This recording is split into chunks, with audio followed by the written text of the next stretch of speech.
Hello Aries, thank you for joining me for your Sun or Ascendant forecast for week commencing the 6th of August. There is a lot of retrograde action, it's undeniable. But the interesting thing is that although Saturn, the planet of structure, is twisting backwards, it actually continues to forge a brilliantly constructive angle to Uranus, the planet of surprises, which is in your sector of resources. So even though Uranus itself begins a backward journey on the first day of this week, I still feel that you should be optimistic about what you can do in terms of balancing new ideas or new approaches or a bit of innovation around money making with actually how this can work for you in a more practical context in the wider aspects of your existence, perhaps even to do with your work. So new skills, new ways of looking at things, self-employment, all these kind of things can still work well despite both planets being in retrograde. Now, the other wonderful thing that happens on Monday is that Venus, the planet of love, moves into your opposite sign. Over the next 28 days, this offers you a wonderful opportunity to bring greater harmony to all sorts of ties. I'm not going to say something rather inane and say that love's going to enter your life.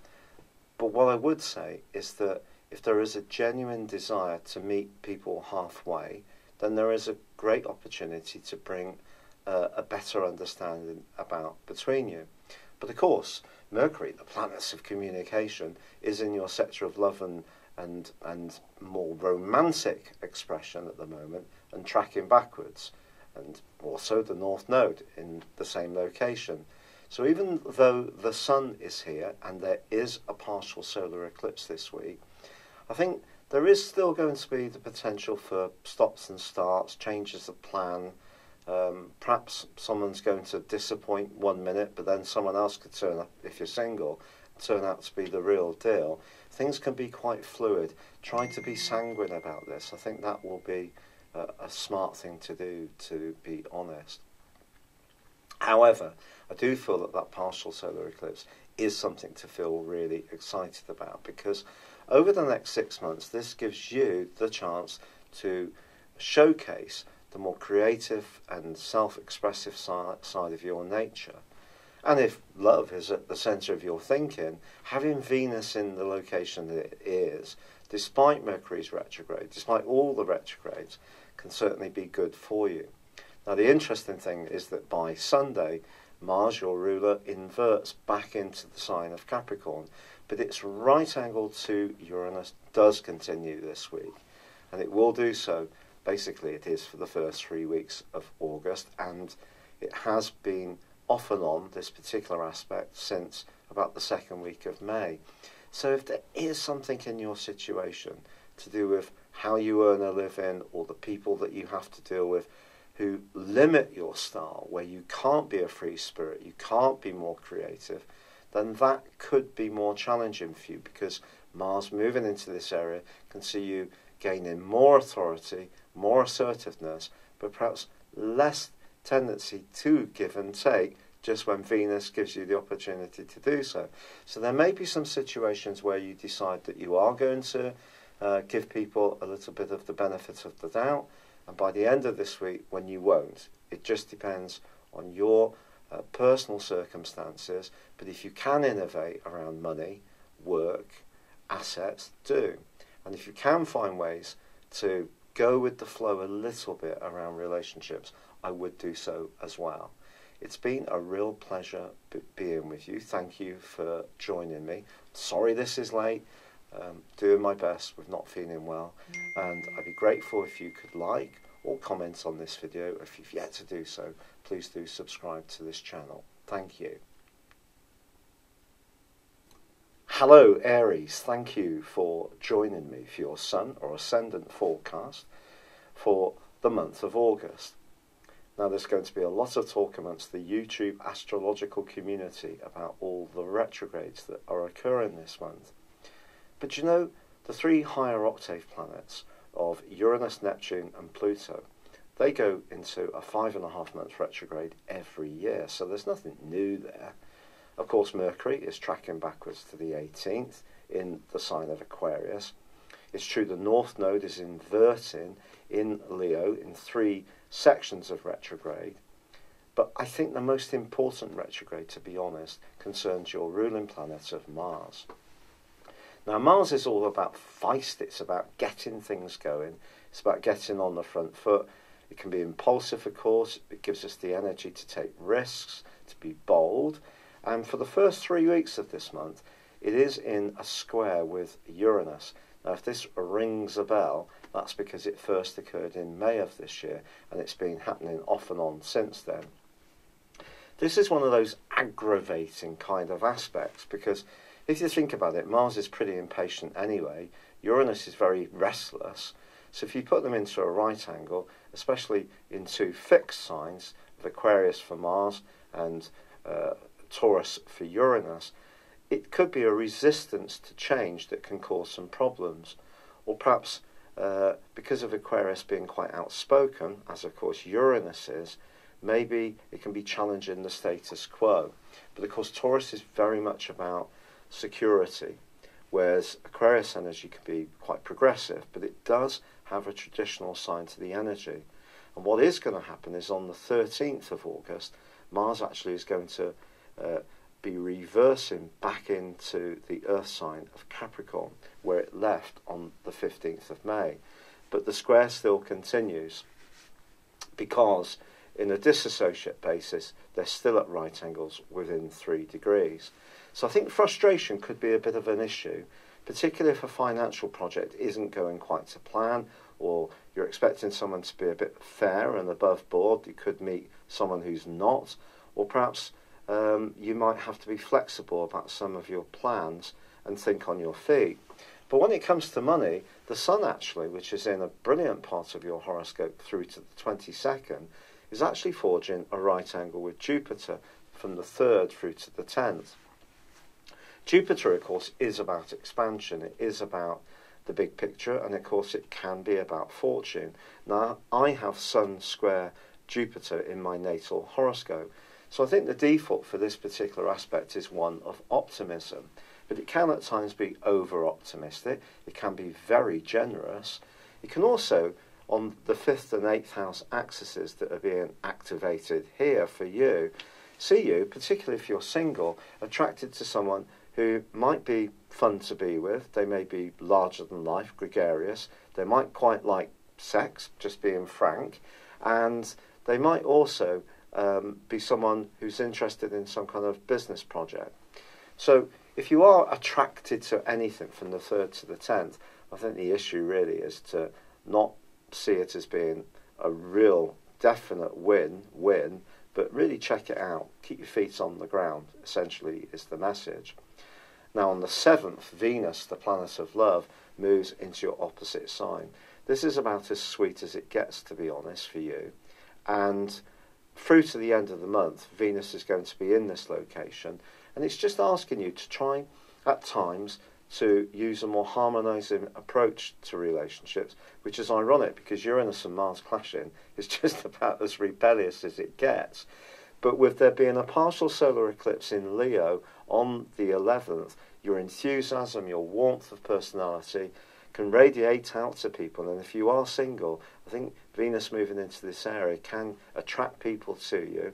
So I guess even if you are being a bit more militant in some situations, you still have an opportunity to be more harmonising in others. Now, this is a month when Jupiter continues to forge a beautiful link with Neptune, and Saturn continues to forge an ace link with Uranus. So despite the retrogrades that are going on, there's the potential for enhanced spiritual awareness from Jupiter and Neptune, a rising of consciousness. And with Uranus and Saturn, it suggests that if you are open-minded, but can also, about your financial situation and work, but also work in a very progressive, methodical way towards your goals, rather than being too impulsive, it's possible that people in positions of influence could be won over by any innovative ideas you have.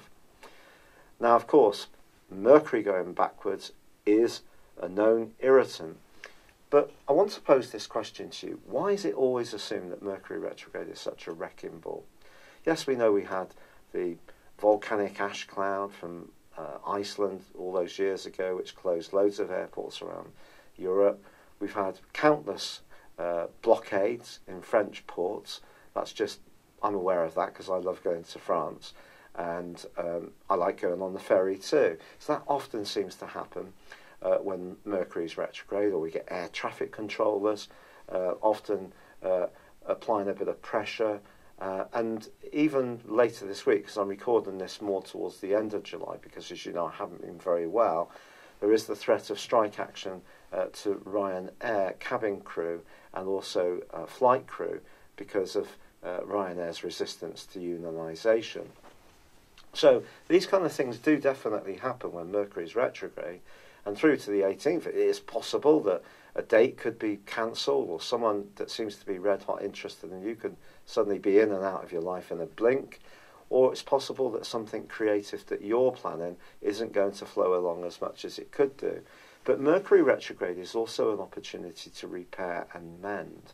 So if you are someone who's particularly inventive and loves artistry and you have a great deal of flair, this could be a chance for you to go back to something that you've started but then kind of put to one side and re-engage with it. It could also be possible that you will meet again someone you used to be attracted to romantically. So don't see it as being binary, that it's only negative. It can actually be really positive as well, in my experience, although obviously it can create some frustrations. And what all of us can only do is to control the things carefully that we can influence. And that means making sure that we're precise in our paperwork, our text messages, answering things promptly, and all that kind of stuff.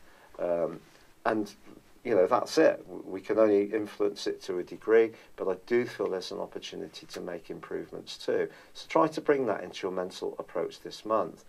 Now, the partial solar eclipse in Leo is going to give you a lot of boost of energy in the last half of this year. And it is about trying to make the most of your talents. Now, with the North Node in Leo, despite its inverted retrograde, if you like, 3 times this month, it's going to be with you until late this year. So do use this to make hay. If you are someone who's wanting to do more, to up the amount of activity you have with other people, and to be playful and fun and interact and find ways to do things in an imaginative way, then certainly go for it. Use this partial solar eclipse very much to your advantage. Now, on the 18th, Mercury ends its retrograde, but it's not going to come out of shadow until the 2nd of September, so there may still be some things that will take time to resolve. It's possible also with Mercury retrograde that if you've got a few options on what you're considering with certain strands that you feel passionate about, it's possible that by the 2nd of September you really will have nailed the one that is important to you. But the 23rd sees the Sun move into the sign of Virgo, which for you is about precision, it's about health, diet, nutrients, life organisation, domestic chores. It's about being of service through your work, if that's an area. And it's also about creating all that, converting all that creativity that is possible to come to the fore this month into something more workable. So form and function.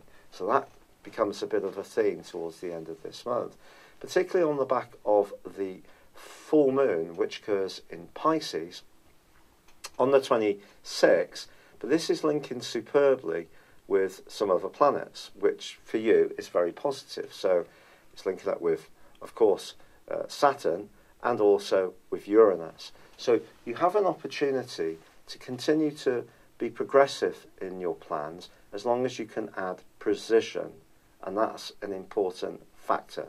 So this is a month which I think has got huge possibilities. There can be some frustration with Mars square Uranus. I'm not going to deny it.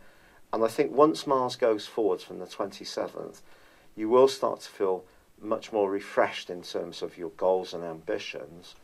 But don't see all these retrogrades as being a big no-no. See this month as full of opportunities. I'm really sorry to get the video late to you this month. I'm doing a little bit better, but I am having some flares on certain days, which basically render it very difficult to do much at all. So I really appreciate all your support. It's been incredible. It means so much to me.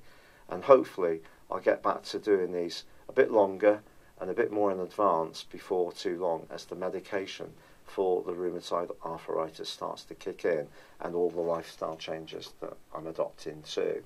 But for now, very best of luck, and thank you for being with me. I'd love it if you would like, comment or subscribe to my channel if you've yet to do so. But for now, good luck and goodbye. Hello, thank you so much for watching my video. I'd love you to join me at my Horoscope Ace app.